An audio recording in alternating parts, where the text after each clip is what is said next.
Read Down. We are your weekly progressive political hot take from the Stonewall Democratic Club, and on today's episode, we'll dive into the sham confirmation hearings of Amy Coney Barrett in their second day, and take a look at the Senate, which can prevent all of this from ever happening again. And of course, we will read the GOP for Filth as usual and give you the latest 2020 election developments. It is just 3 weeks away.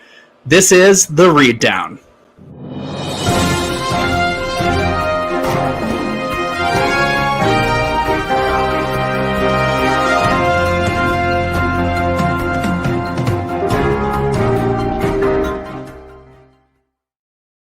We are so serious with that intro. Welcome to the Read Down by the Stonewall Democratic Club. My name is Jonathan Welch. I am your main moderator and host. Tonight I am joined by a wonderful panel of our friends here at the Stonewall Democratic Club. My co-hosts, Ebony Murphy-Root. Hi, Ebony. Happy Tuesday. Happy Tuesday. There are so few left to go. Alex Mohajer, who is not there, but you know what? Oh, here he is. He's live. Live from Little Rock, Arkansas, the home of the Clintons. I'm not quite in Little Rock yet, but I am somewhere in Arkansas along the Louisiana border. Close enough. You're going to get there. I couldn't make it all the way to Little Rock and make it to this program, so I stopped at a Best Western. That's perfect. Listen, you can always get to the Clinton Library another day. Don't stop thinking about tomorrow. I think that was a lesson that they taught us back in '92. I'm coming for you tomorrow, Bill. That's right. And tonight we have a special guest. She is a comedian. She is also the host or one of the hosts of the Q Agenda on LATV, which is a program that talks about the cross-section between Latinx issues and LGBTQ issues. Her name is Lianna Carrera. Lianna, welcome. Thank you for having me. It's so great to have you. So good to have you. All right, guys. So, listen.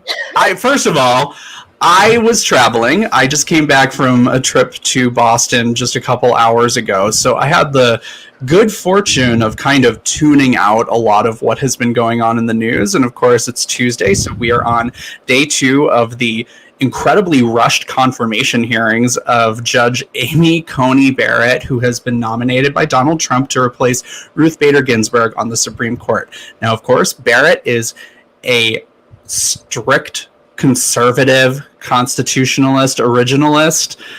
She was handpicked by the Federalist Society. So in terms of, what her views are, I mean, that's all we need to say.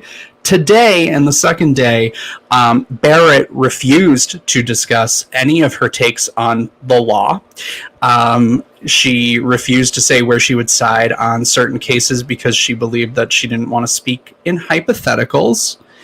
And she was grilled by Democratic senators. Now, I have a quick clip of a statement by Senator Klobuchar, Amy Klobuchar of Minnesota, on day 1. It was actually very poignant. I do think I saw tears in her eyes when she delivered this statement. If we're going to talk about this segment as the tale of two Amy's, then I definitely want to show the Amy who's on our side. So let's play that clip. I doubt that it will be a brilliant cross-examination that's going to change this judge's trajectory this week. No, it is you.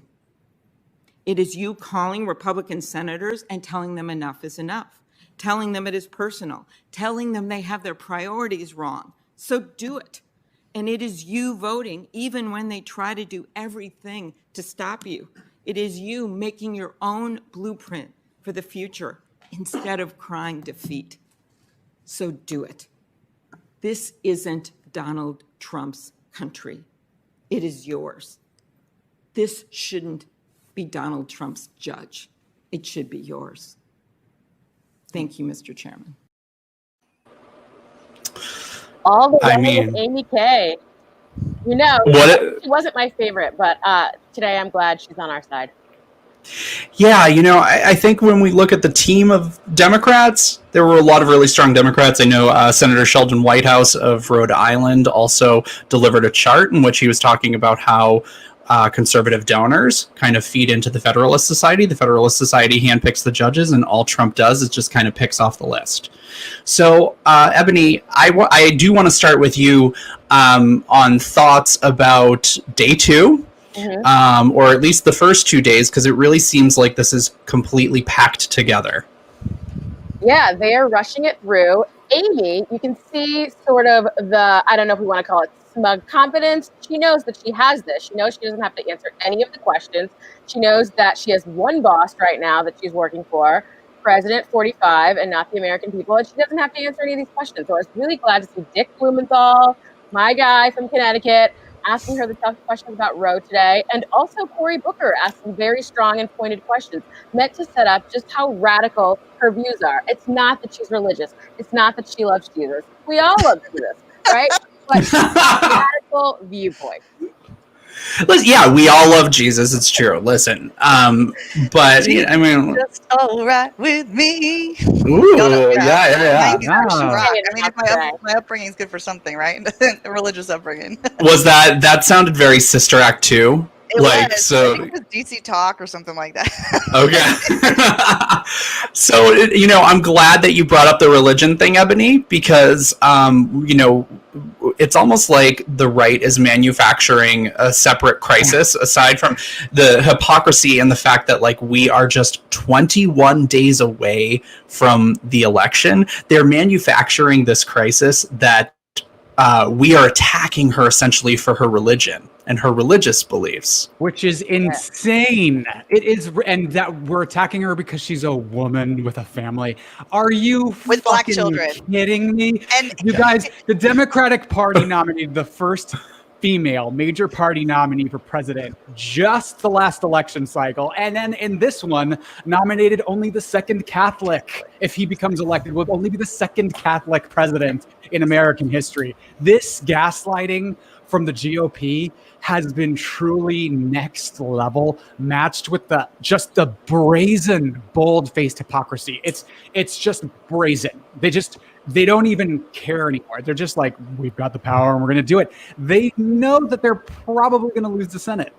They know that they're probably going to lose the White House. So this is just to us, and the hypocrisy, and then the way that people like Ted Cruz, who has just the most punchable face in the all-American government, the way that he just so self-righteous and like, oh God, this entire hearing is a sham. It's illegitimate. And then to hear the Democrats participate as if, I mean, they're saying it's illegitimate, but what I really, really want is some young, fresh blood in the Senate where they can get up there and they can just tear this woman to shreds because we are morally and factually justified to do so. Just tear this thing up, blow it up, Well, and one of the things that I think the Democrats are doing in this, I mean, unfortunately, yeah, they are participating in these hearings, but what they're doing is really highlighting how the senators who are rushing this through deserve to lose their seats. I mean, you have Lindsey Graham and Tom Tillis, who's riddled with coronavirus right now, actually present and, participating in these hearings. Actually, I don't know if Tillis was present. Mike Lee was present. Mike Lee was. And he's not even wearing a mask. Exactly. He had a positive test 10 days ago. Exactly. So, these people are, blatantly ignoring the fact that we're in a pandemic. They are not doing what I think about 70%-ish of Americans want them to do, which is pass a COVID relief package. Lianna, I think you had a thought that you were starting to chime in on, so I want to get back to you. Yeah, well, I mean, the conversation went 15 different ways, but I will say that, Joe Biden this week was talking about the constitutionality of this, and the media sort of jumped on him that it's totally constitutional for us to be moving forward. And technically, I mean, they're correct. There's nothing in the Constitution that stops this nomination from getting forward. But we have the idea of constitutionality, but we also have the idea of principle, in that, we are literally in the middle of voting season. How many millions of people have already voted? And the fact that, when the last year of Obama's presidency, Garland was nominated 8 months before the election, and it was deemed too soon. So it's hard, but not surprising to see that it's sort of a hypocrisy taking place, and that doesn't sit well with me. But what also doesn't sit well with me is how come we didn't have this conversation when Hillary Clinton was running for office. So many of us on the sidelines were, especially those of us who were had a lot to lose with losing the Supreme Court, were on the sidelines saying, can you please pay attention to us? I understand purity votes. I understand purity politics. I understand where we want to be as a nation in the future. But can you please try to focus on the fact that we could lose up to 3 to 4 Supreme Court seats if we lose to Donald Trump? And I think Hillary Clinton was like, I'm trying to tell you. And we were all like, no, and so it just, maybe it's, I shouldn't go backwards, it's spilt milk, but we are here. We are on the precipice of, not I told you so, but we told ourselves so, and we are so sad to be correct. We are so sad because there was so many 5-4 decisions at stake. So I think what's going to have to happen next is what's next for us, and how do we move forward? How does Hillary Clinton get up every day and want to fight? Is I need some of whatever she drinks every single morning, and our other party leaders. What is like now people get the urgency. I wish it didn't take this much damage to us for people to get the urgency. What can we do to message differently? That's kind of where my brain goes. Yeah, and I think that's a really good point, because the media has been obsessed with the both sides-ism of everything, and so as a result of that, they kind of didn't pay attention to some of these very big policy issues that were staring us right in the face in 2016 and continue to. And now we see that happening where, a very contentious hearing happened today. And it's like, this is a hearing that shouldn't even be happening. Like, let's highlight that for a second. And the packing of the courts, like that is the question they keep trying to get Joe Biden on. Are you going to pack the courts? And I'm loving actually how I feel like sharpened the Democratic message has become, which is that's not the right question to be focusing on. Ask why we're packing the courts right now. Why are they packing hundreds of courts on the federal level? Why are 100 judges on the federal level? Why are they rushing this in right before the finish line to against the will of what could be millions of Americans who are shifting the country in a forward-thinking direction? Why that? Why that? And, on top of that, I will say that Amy Coney Barrett only has a seat on the federal bench because that seat was held. And Barack Obama tried to fill it, and it was held hostage by Mitch McConnell. And Mitch McConnell is the person who ended up, getting his way in all of this. And we're not bringing that up in debates. Biden didn't bring that up. Alex, you have a point? I do. I actually have a clip for everybody. This is Senate Majority Leader Mitch McConnell on Fox News talking to Hannity about the Republicans say, well, there were so many vacancies left over in Obama's term. I'm so surprised. Here's what Mitch McConnell had to say on Fox News. I was shocked that former President Obama left so many vacancies and didn't try to fill those positions. I'll tell you why. I was in charge of of what we did the last 2 years of the Obama administration. I will give you full credit for that. And by the way, take a bow. All right, that was a good line. God, that okay. Hypocrite. Bad person. Can you imagine him laughing like that? Like for real? That's called joy.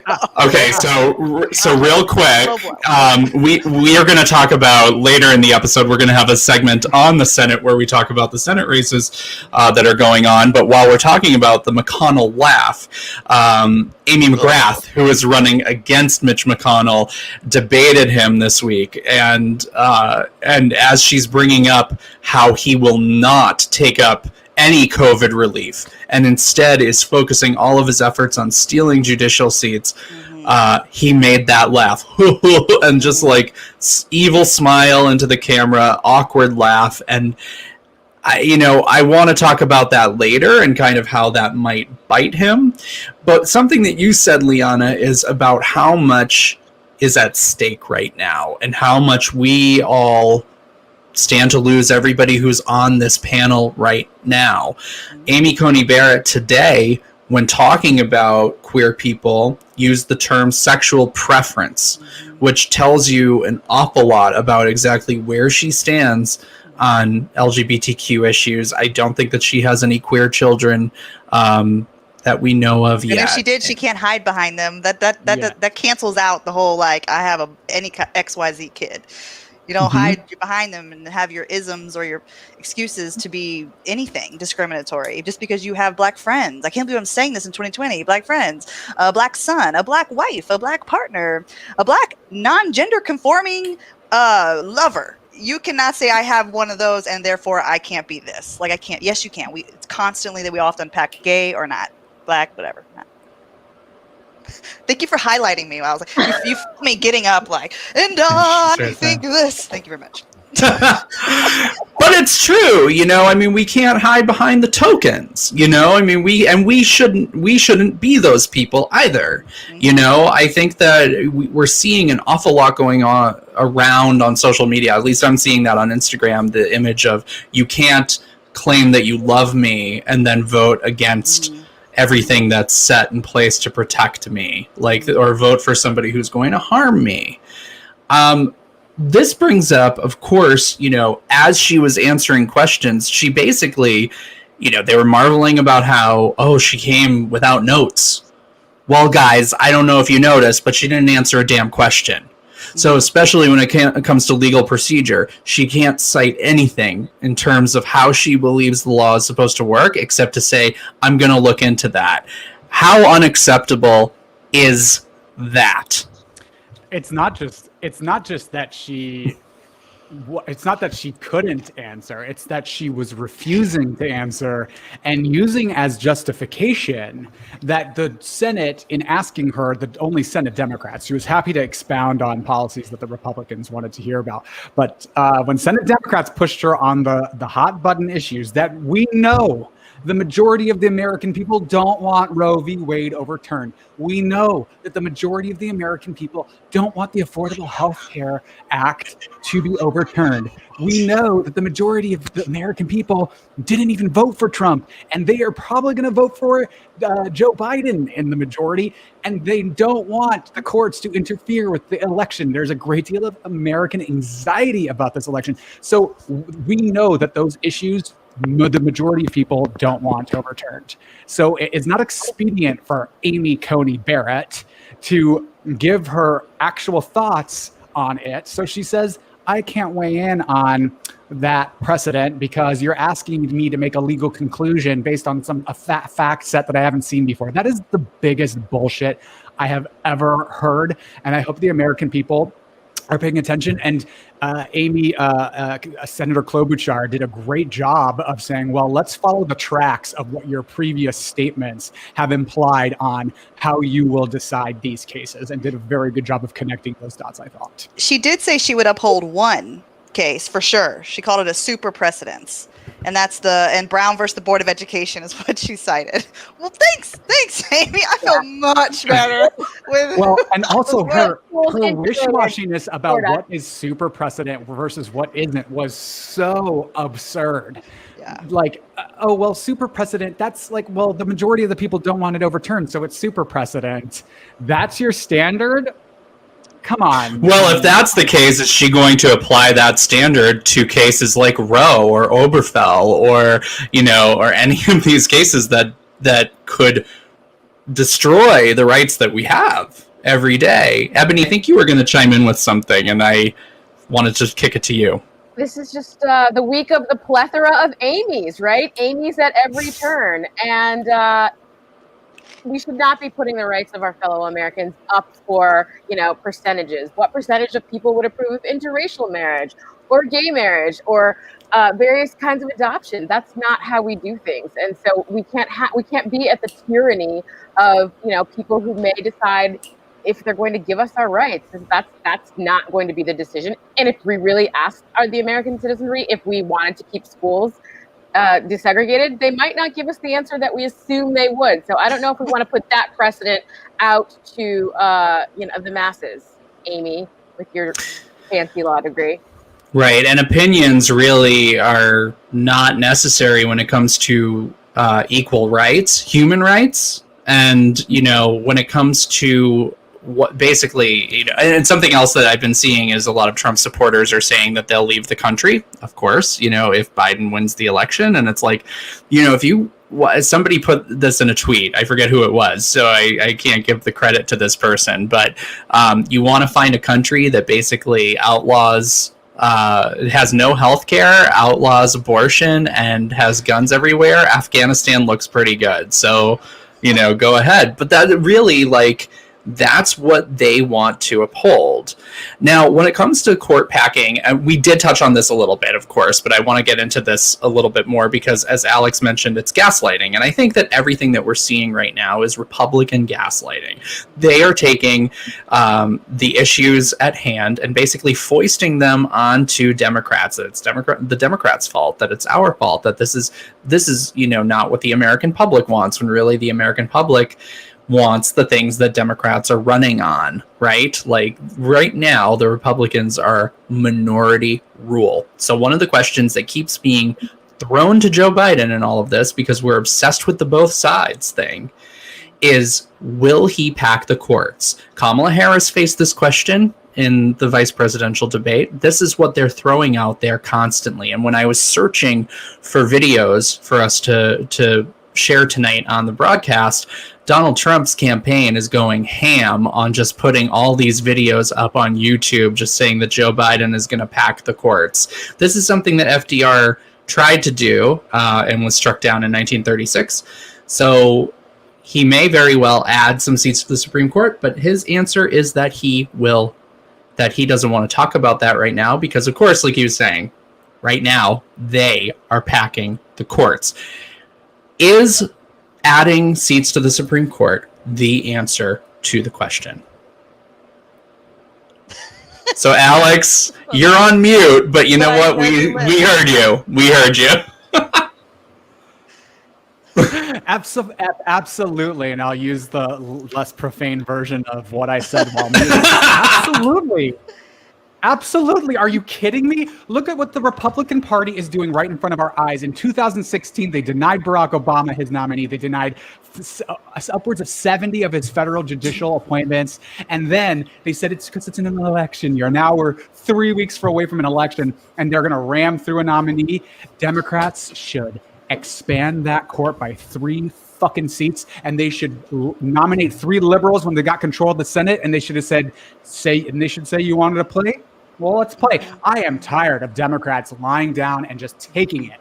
If we win the majority, they should absolutely pack the courts. And while they're at it, end the filibuster, and let's ram through a bunch of the 400 pieces of legislation that the Democratic House passed over the last 2 years. Let's just ram it through. Let's watch them weep. And then we should add 2 more states. Let's make D.C. a state and Puerto Rico a state. And we'll add, you know what? Let's add 8 more fucking senators, and then we'll see. This whole thing is so angering to me because of ideological hypocrisy at its best. And no, we should not lie down and let them take away our rights. Democrats should fight. I don't know if they will. They historically have not been super gutsy when it comes to this kind of thing, but absolutely they should do it and never turn back. And if it means we lose a couple of seats in the House, if it means we lose the Senate majority in 6 years, so be it. But you know what?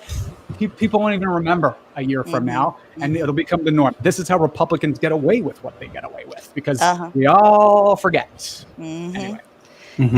And Paula Pell's a comedian. She tweeted on Twitter. She said, when they go low, we go down on them now from now on like a grand fucking piano. Like we just and that's it. If they want to go, we're gonna kind of go above, because I'm sorry if I butchered your joke, Paula, but something that sentiment is like yes, that's what I think. I think we will not forget Donald Trump. We will not forget the silence and the falling in line, and every day the feeling of being gaslit and the feeling of being tortured, of the news cycle, what's going to happen next, one thing worse than the other. We have been in hell. We have been in a reality show.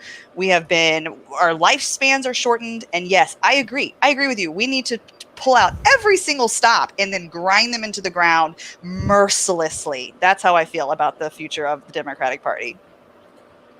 All right, let's do it. Without violence and with love and good drinks. Yeah, but that brings up, where we stand in terms of all of this stuff, like the when they go low, we go high kind of conversation. Like we are going high. We are. We are. But we have to get dirty. I said this before. We have to get smart dirty. Yes. So we have to get we really have to get down in the weeds and we have to pull some shit on them. Now, right now, what I think is happening is that the campaign rhetoric is to create unity. And I really believe that that's something that we need to push. I mean, that's what people are looking for. They're looking for Biden and Harris to unite the country, which is going to be very, very difficult to do, because I truly believe that we're going to have to deal with like militias. I mean, we know this because we know that right now, according to intelligence, the biggest threat right now to American democracy is white supremacy. So, so I think that that's something that we're going to have to contend with, of course. But I lost my train of thought. I'm going to... This is what happens when I travel and then I come on the read down. I did it last week. I was on a whole tangent, and then the dementia kicked in.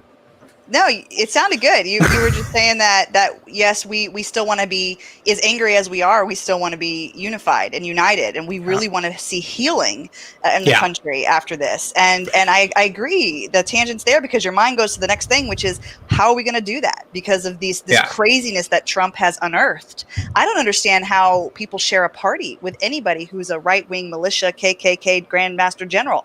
I don't understand. If that was my party, I would be really questioning myself. And this whole thing where Antifa is supposedly this as organized thing on the left side as the right side, and they're trying to bring it up again as both sides when that's not an organized ideology. And if it is, bring them to me and sit down, we'll talk about it. Like we as Democrats, we're a big tent party, but we're not crazy. Like we're not supporting craziness. Okay. Thank you. Yeah. Well, that's what I've been saying. The coalition right now that is standing up to elect Joe Biden in 3 weeks, knock on wood, light candles, like I have I've got a crystal right here. Yes, exactly. Yes. So, but the coalition is made up of conservatives. It's made up of far left progressives. I mean, this is the unity that we're talking about. But what it's going to take is bold reforms. And something that Biden continues to say is that in the style of FDR, he models what he wants his presidency to be after FDR. And FDR was, of course, a very bold, policy-driven progressive leader who also tried to add seats to the Supreme Court. Do we think that 11 or 13 sounds good? What do we think? Ebony, give me a number. I like a nice prime number, so either works for me. But yeah, what we're putting together now is a coalition of the sane, a coalition, and I'm sure we'll get to this later, of the people who don't think it's okay to try to kidnap and possibly assault the sitting governor of Michigan. So if you are against that's where we are now. What happened? Oh, there. Yep. You're like when I was on the elliptical with wired headphones, and I just get like really into it, and then yank them out, and then I fall. It happens all the time. But I'm glad that you brought up the plot to kidnap Governor Gretchen Whitmer, which was another story that happened that has unfolded since we last met. Now, today we found out that a militia group was also looking towards kidnapping Virginia Governor Ralph Northam, also a Democrat, also someone who has been pretty good on COVID response, despite, his other problematic behavior that has happened since he's been in office, but he's not running for re-election because Virginia has a term limit. So we don't have to get into that, or we can, but basically, like, kidnapping a governor, kidnapping an elected official is, why are we not like on fire about this? Well, Northam's one of the very few Dems who got COVID. So they're trying to kidnap someone who, again, is maybe still actively infected. They make very poor choices, these militias. But also, stop calling them militias. They are not militias. They are just coalitions of wild, crazy white guys. And they get a special name. They don't get to just create their own group and go, wild, attacking people and formulating kidnapping plots. I'm not going to call them militias anymore. They're terrorists. Terrorists. Let's do it. Let's call it what it is. You're right. It's terrorism. It's domestic terrorism, and that's something that we need to really dig into. They just don't look like me, so people don't call them terrorists, and that's bullshit. They're terrorists. Call it what it is. And can I just say also, that there would be nothing wrong with creating a system that is more representative. The U.S. Senate is innately undemocratic. Just think about it. How does Mitch McConnell have so much power in a state that has such a small population? How is it that states that have the population of like one of the cities in California have the same amount of voting power in the U.S. Senate as the rest of us? It is innately undemocratic. We should definitely add more senators. And when we moved, I think it was in the late 1800s that we went from 35 to 50. I think we expanded. We expanded the court. I don't remember what the numbers are, but we expanded the court in like the 1800s when we had like way less of a population, and it hasn't been expanded to be more representative since. There would be perfect justification to do this to make the institutions more democratic and more representative. I just wanted to say that. But yes, domestic terrorism. Sorry, I went up. No, I think that I'm glad you brought that up, because one of the things that I do know, and I'm going to probably butcher the terminology around this, but the Supreme Court used to reflect the circuits, and there were 9 circuits. I think in the 1860s, there are now 13. So as we make this this argument, for how many justices we should have, 13 sounds, pretty good. Now, before we get into talking about the Senate, because of course, Alex, you brought that up, and we're going to dive into that because that is a huge opportunity for us, and we want to talk about action, and we want to talk about some of the things that we're able to do. Early voting has begun. It's begun in Georgia, in Texas, especially in the past 2 days. Lines as long as 11 hours in some of the more urban counties around Atlanta and some of the other cities in Georgia, with malfunctions on new machines, because of course this is something that they do down in Georgia. Georgia and Texas are trending blue, but voter suppression is really kind of coming in to curtail some of those efforts. So we are seeing historic turnout already. What do we think? Black folks are ready to vote. I saw those lines. I saw their allies, but Black folks are ready to vote. We are not messing around. We want this guy out, and vote like Black women and the people we tell what to do. This guy has got to go, and I'm so proud to see my folks lining up to vote in Georgia. However, this is not acceptable. Governor Kemp, what are you doing? I watched All In with Stacey Abrams, and this is clear voter suppression. This is the new poll tax. This is the new literacy test. And, you cannot keep Black folks from voting. So they're going to wait in those lines. But we have to support these people and say that this is unacceptable, that they should have to wait in these lines. And I would kind of like to give a shout out to the Democratic Party. I know it's sometimes it can be controversial because there's so much improvements, yes, to go, but we also see how fragile our progress is when it can be completely diminished by the passing of a great hero on a Supreme Court. I wanted to give a shout out to the Democratic Party because by nominating someone who was a centrist, I mean, this is what political scientists have studied, that when you nominate someone that's more middle of the road against a party that actually nominates someone that's so extreme in ideology, the opposite way, like Donald Trump, it actually does more for the opposite party to drive voter turnout. And so, I mean, it's just studied election after election. You can look it up, not making it up, but I just think according to the math. And so I think that's what we're seeing right now. We're seeing a confluence of just people who are angry, people who do not want to see this extreme way of government take control and be the next, 4 years, completely undo everything that America is and what we hold dear, and all our institutions become completely undone. And you're also seeing Joe Biden, who's just sort of like, you know what, he's going to collect all these middle of the road Republicans, collect all these big tent Democrats that are farther to the left. I get a little bit sensitive, and maybe Ebony, you can back me up on this. I don't know. And you can tell me if I'm totally not okay. This isn't fair either. I get a little sensitive when they talk about the left, and the left is like extreme left, when like I'm the left. And I don't know. I acknowledge that we're all shifting. I do acknowledge that. But we're still the left. We're still the left with big ideas and a big tent party. And anyway, all that to say, I think what we're seeing with these long voting lines is the nomination of Joe Biden, and as well as Donald Trump driving up. Those two things combined, I think is a good move. I hope and pray that it's the right choice. Yeah, this is a team, right? And when you get Joe Biden, you get Elizabeth Warren. When you get Joe Biden, you get Bernie Sanders. When you get Joe Biden, you get Cindy McCain.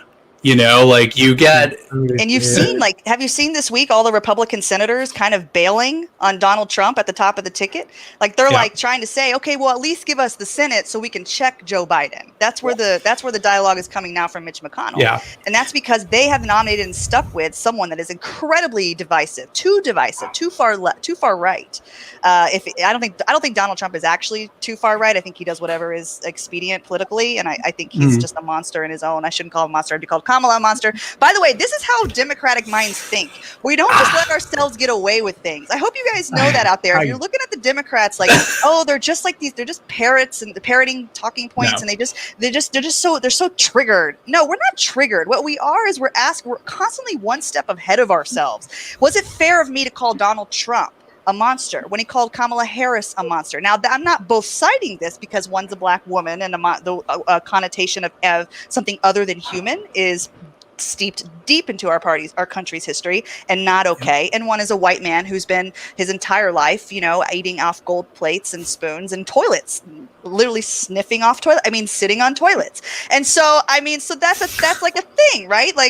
So I just want everyone else to know that as liberals, we're not just sensitive. We're really trying to think about things from every perspective. And that does get us in trouble sometimes. All that to say, long voting lines. Hopefully they're having good conversations. You know who we have to thank for Joe Biden? All those old black folks in the South who were derided as low information voters by our friends on the left, old black folks haven't been living in America for 60, 70, 80 years. And they know how white folks are. And they knew that Joe Biden would bring around those people who others maybe wouldn't line up around. And it is what it is. And, I read a really great piece this week that said, black women founded democracy. Old black folks in the South know the Democratic Party. That's the base.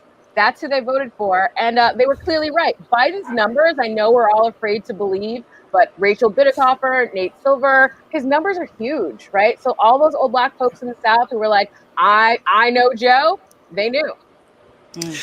I'm really glad that you brought that up because we're going to talk now about the Senate, and perhaps the most interesting race that's happening in the United States Senate right now is actually in South Carolina, which is the state that reinvigorated the Biden campaign, that basically shot Joe Biden towards the nomination thanks to Rep. Jim Clyburn and the coalition that he's built in that state. Of course, he's the number 3 congressional rep on our side, on the Democratic side.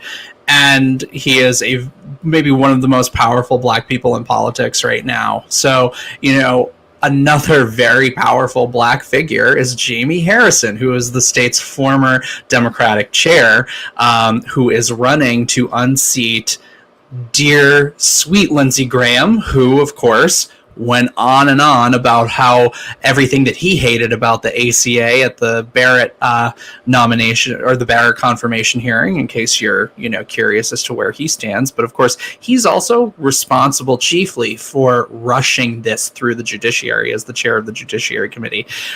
Those two, Graham and Harrison, last week, they faced off in a debate in which Jamie Harrison brought his own plexiglass divider between him and Lindsey Graham.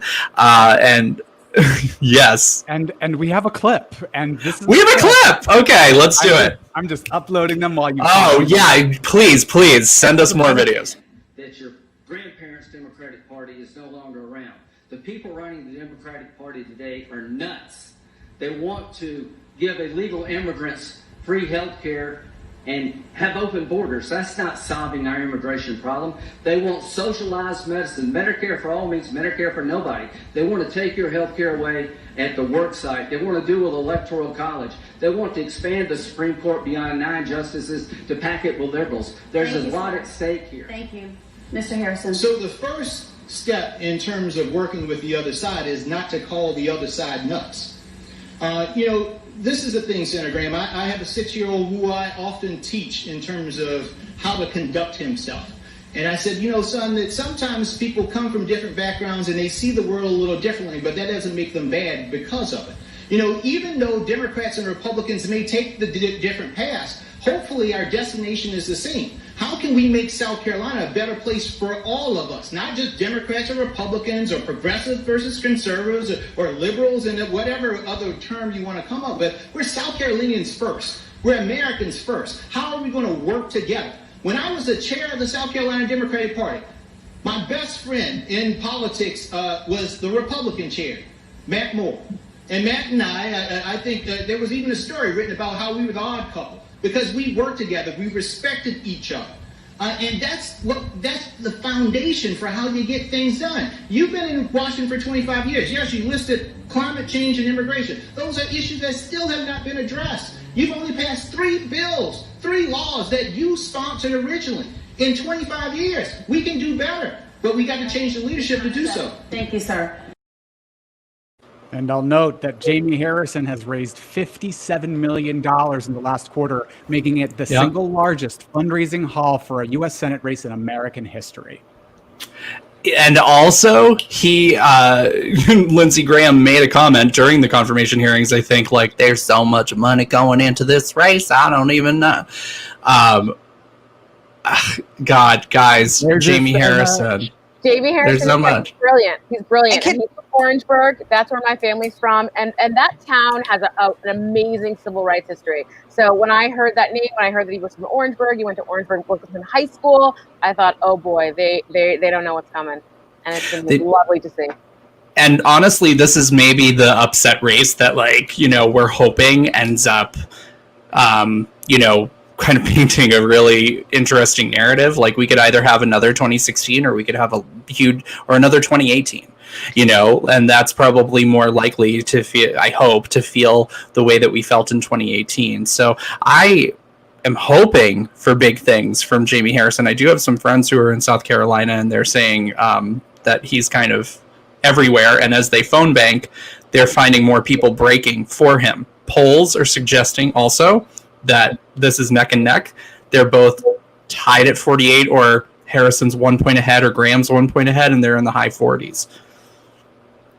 Yeah, when I hear Lindsey Graham, the way how he sort of categorizes our position and how he represents our positions is so disingenuous. Like, I mean, we've got to stop. I mean, to say the Democrats are all for illegal immigrants, all having free health care. They're for open borders. Anyone can stream in, and it's totally contrary to anything that the Democratic platform has actually put forward. I mean, yeah. I live in Los Angeles, and before Obamacare or Affordable Care Act, I didn't have health insurance. I've been to these parts of Los Angeles where our undocumented friends have to go in for health insurance. I've been sitting in those chairs next to them as a citizen of this country. Supposedly, I'm supposed to be afforded this access to health care that I was denied by people like Lindsey Graham. And I've been in those those buildings, and you know what? Not great. The level of care is you know what? It's a community of people who are sticking together to make it work with cash, with like pills that they ordered. I don't know if they ordered these pills off the internet and filled it with anything. The prescription I got, I remember being like, I don't even know if this is safe. It's about being humane as people. Who are we as American people?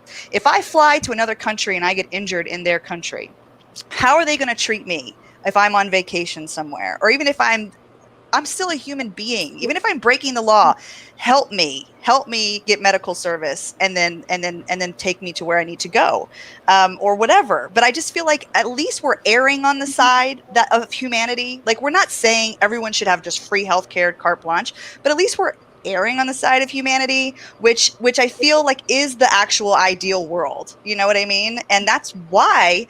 And because before, I feel like I need to come back around and say this, because before I was I don't want to make it sound like I'm crapping on the far left that's pulling us that way.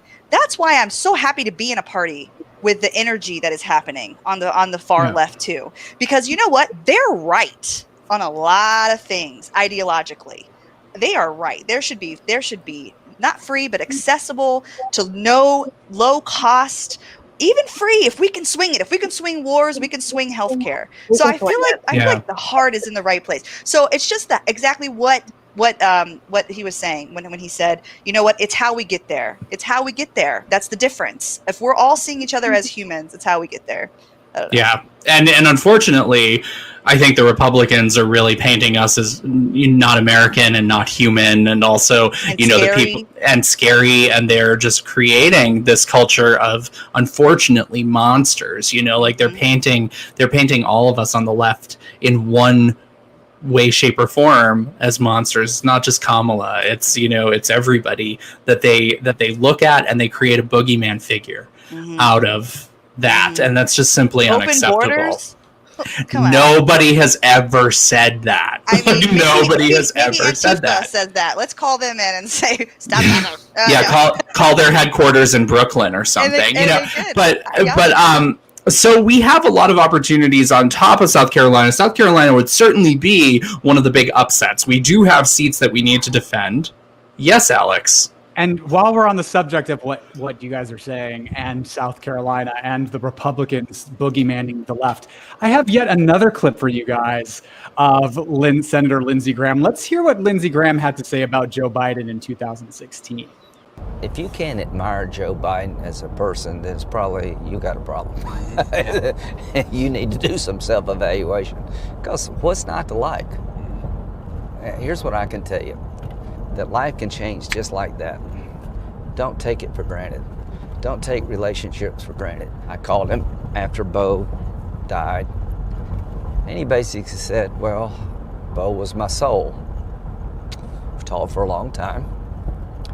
He came to my ceremony and said some of the most incredibly heartfelt things that anybody could ever say to me. And he's the nicest person I think I've ever met in politics. Is that right? He is as good a man as God ever created. And we don't agree on much. But I think he's been dealt a really gut blow. I think he focuses on what he's got to do, not what he lost. His heart's been ripped out, but he's going to make sure that the other members of his family is well taken care of. And he started talking about his grandkids. More worried about them than anything. That's an ad. That is, and listen, but listen, to you, Lindsey. What happened to you? What do the Russians have on you? Yeah, I know. I know what it is. I mean, it's the ladybugs. The ladybugs. But let's just be clear. The Russians also hacked the RNC in 2016. What do they have on you, Lindsey? What happened to you? You're going to go down in such a humiliating way. But isn't that an ad? Please tell me somebody is cutting that. Oh yeah, I mean, but it's everywhere. That clip has been everywhere. Okay. It is. I've seen that clip more times than I can count. But what I'll say about that whole thing is that, Lindsey, yes, life can change like that, and you can become unemployed. We're hoping that you do, but this isn't just about South Carolina. We need to defend Gary Peters in Michigan. We need to defend, and it's going to be a very uphill battle that frankly doesn't look very good for us, but Doug Jones in Alabama. And so we need to net 4 seats to pick up in the Senate. So we have opportunities. And at the Stonewall Democratic Club, we are focusing on a number of these seats with our friends at the Westside Democratic headquarters, and we're doing phone banking and text banking. And we want to direct you guys to stonewalldems.org, where you can take a look at our site, and you can also take a look at the volunteer opportunities that are coming up, because we have 3 weeks and we've got to call people in these states.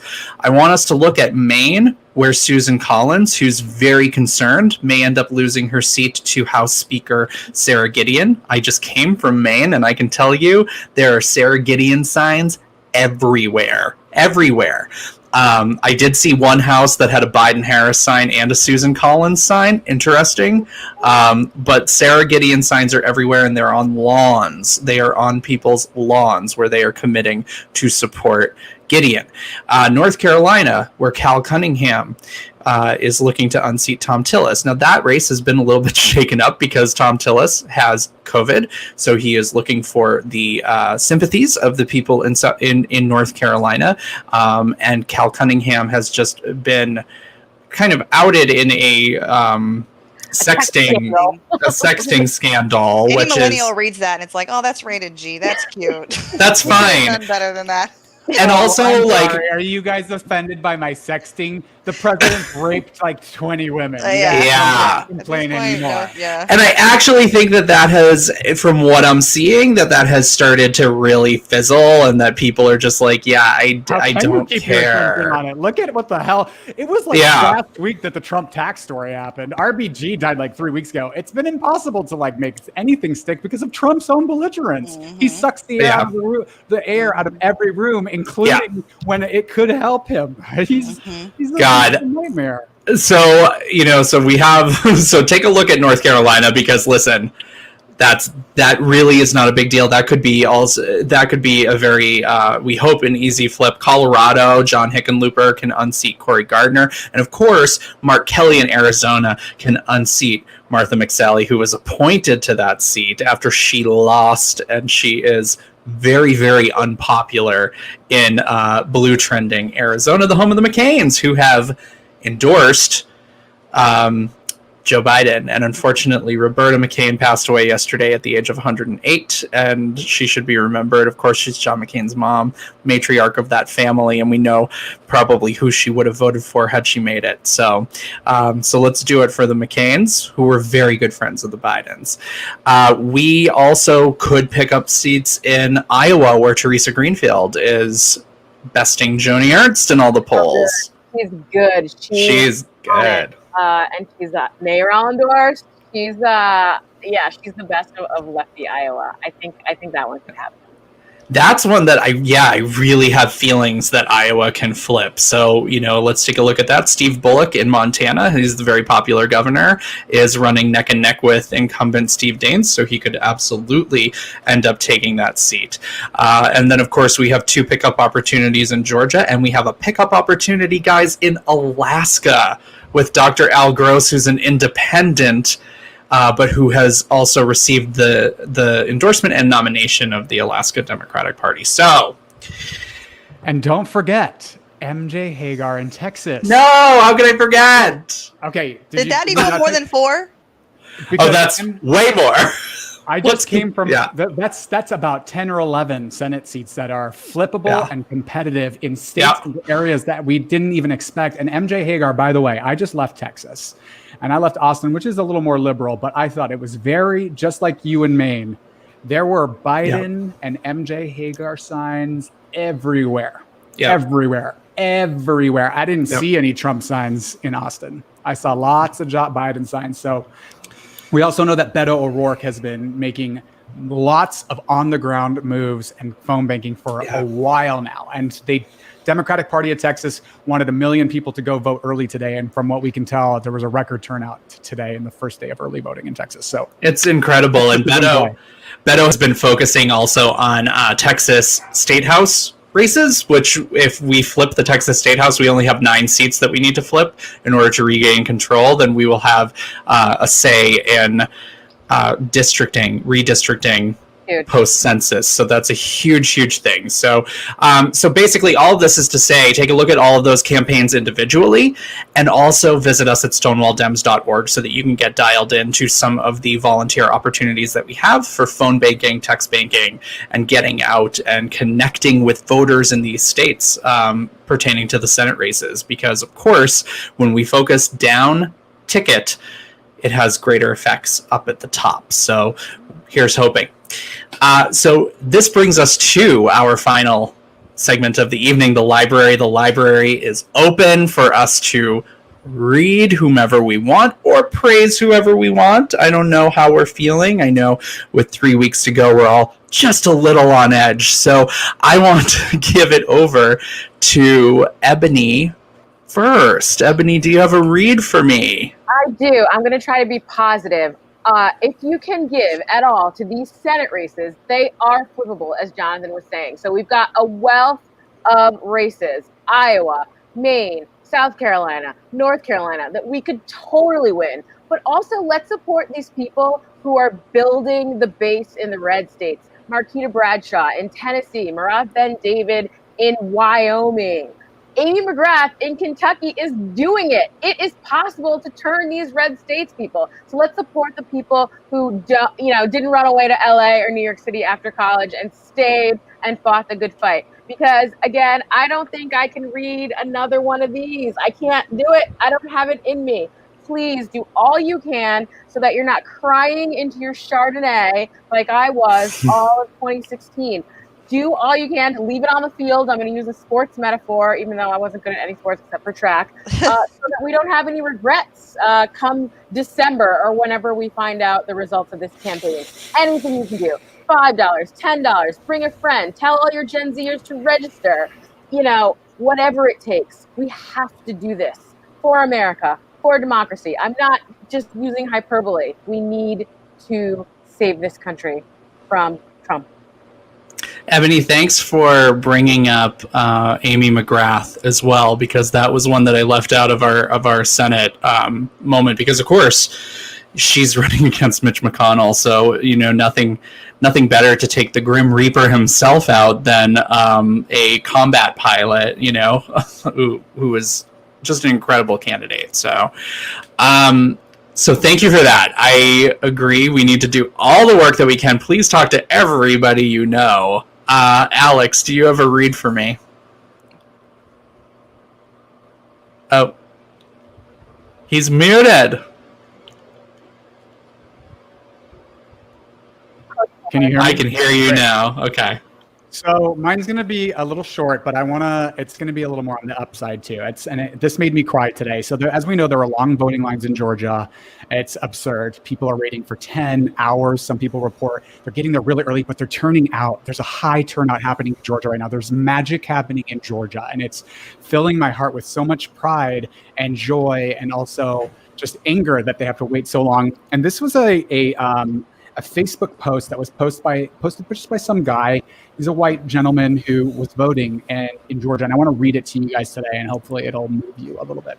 He writes, I waited in line for 2.5 hours at Shorty Howell Park in Duluth to vote this afternoon. I'm not going to lie. After about half an hour, the hunger was setting in, my feet hurt, and according to online estimates, I was in for another 2.5 to 3 hours wait.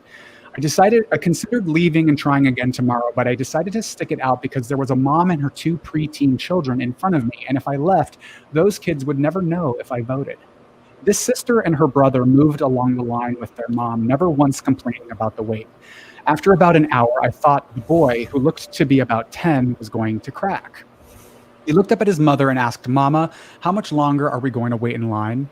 His mother leaned down, eye to eye, put her arms around his neck, and softly replied, we are going to wait however long it takes for me to vote for people that don't think it's okay to shoot you just because you are black. He gave her a small smile and said, okay, Mama. Wild horses could not have drugged me out of that line after that. Inspiration sometimes comes from the smallest places. So get out there and vote, everybody. If they can do it in Georgia, you can too. If they can brave those lines for hours and hours to say F you to the voter suppression that's happening in Georgia, we can all do it too. And that's my read. Big appreciation to all those people who did not give up, and clearly so many people didn't, because they stayed in that line and they got there and they got their votes cast, and they are continuing to do that day in, day out. So, support groups like Pizza to the Polls, which actually ends up delivering pizza to these guys who are sitting out and waiting to vote. There are other groups that are making sure that people are getting water and other nourishment and everything, and that they're comfortable. And if you have the time and if you're down there, definitely go out and, lend your efforts to help people be comfortable while they wait in line for the entire day. Lianna, do you have a read for us? Sure. If I'm understanding what read means correctly. I'm not sure if I am, but I'll go for it. I guess I'd like to talk to folks who might be undecided or who are feeling like Joe is not their guy and they don't really know. They're thinking about sitting this election out. I just want to say, cool. That is great. That is a motivating factor for moving us forward as a country as well. But what we have to understand is that our elders are telling us, there's a few opportunities in life that we get to really fall in love with our candidates. You know, Republicans fall in line and Democrats have to fall in love. And that only comes around very, very, very few times in life. If you've ever been to your local city hall and you've gone through a proceeding in there and they're like, doing, it's boring. It's not inspiring. It's not exciting. It is the nitty-grittiness of politics, where change happens and where change lives. And so there are some elections where you vote to minimize damage, which my friend Stacy said on Facebook the other day, and I loved that there's some elections that you vote to minimize harm for people around you and for yourself. And then there are some elections where you really get to vote for the person that has your heart. And so I just want to say, like, if you can help your LGBTQ friends, your Black friends, your undocumented friends, people whose lives are really on the line with a 5-4 decision from every court case, if you can find it in your heart to let this be an election where you minimize the damage with your vote, please do that. Please do that. Don't sit it out. Don't win any ideological points. We need you. We need you badly. So vote and find a friend, and find the friend for everybody. A friend that that maybe they don't vote, but they tell everyone they're a good person. Follow up with them. Ask them, what's your voting plan? I'm asking my dad, what's your voting plan? I'm asking my sister, what's your voting plan? Don't let anyone slip through if you can reach out to people to energize the vote and to just get people out there and committing. So that's my read, if I did that right. You did that perfectly, Lianna Carrera. Thank you so much. I have one final read to give for... Basically, I want to give a shout out to my little brother Matthew, who I just spent never enough time, but a good amount of time with when I was back in Massachusetts. Matthew and I are very close, but we are complete polar opposites, like in every way possible. I have always been fascinated with politics. I've been in it for 20 years, and I've been fascinated with it for 30-something. He couldn't be bothered. He came home during the Biden-Trump debate. His wife was watching it, and he walked in and watched it for about 10 minutes, and he said, pull up your laptop, and let's get me registered to vote. So he registered at the age of 32 to vote for the first time. So just as Lianna was saying, I mean, this is exactly what we're looking for. I mean, these are people who actually do want to make a difference. He has a son now, so of course he cares a lot about what is going on in the country. So I want to applaud my brother Matthew, but I also want to say that when it comes to what happens after the election, if we win, and we hope that we win, we are pouring our blood, sweat, and tears into this election, probably more so than any other that I've ever lived through. And hopefully we win. And if we are lucky enough to pull off a win after November 3rd, or whenever it is that we get our results, it is up to every single one of you, and me too. We have to hold each other accountable in order to push the people that we've elected in the direction we want to go. It doesn't just end there. Sure, I think we'll be able to sleep at night thanks to, hopefully, President Biden and Vice President Harris, but that doesn't mean that our work is done. We absolutely have to keep fighting, and we have to keep pushing them in the direction we want to go, and we need to focus on the seats that are coming up in 2021 and 2022. This is a fight that never ends. Once you're in politics, and this is something that I tell my little brother as well, once you get into it, you never get out. This is a fight that's going to go on for the rest of our lives, and we have to be the joyful warriors who carry the torch on for the people who came before us, and we pass it on to the people who are coming after. So that's my little bit of wisdom, hopefully, I guess, maybe, I don't know, but I would like for us to really take that activist role on and remember that it's going to continue. So thanks for joining us tonight, guys, on the Read Down. This has been a production of the Stonewall Democratic Club. You can join the Stonewall Democratic Club by visiting www.stonewalldems.org. You can join us for as little as $25 a year, and definitely check us out now so that you can see what our volunteer opportunities are. My name's Jonathan Welch. I'm joined tonight by Ebony Murphy-Root, Alex Mohajer, and our special guest, Lianna Carrera. Lianna, can you tell us where we can find you? Sure, at Lianna C Instagram, on my Facebook, Lianna Carrera. It's largely politics. I have a fan page too where I'm a comedian, so I've got a comedy special on Seed and Spark, and you can check that out too. Perfect, and we will. And for those of you out there who are watching us weekly, we hope you join us next week because we think there might be a debate. A town hall debate. I don't know, guys. We're hoping, and we'll be here to recap it, or we'll be here for a regular episode, whatever. Just follow our socials, and we'll get the word out, and we'll see you next week. Thanks. Bye, guys. Thank you, guys.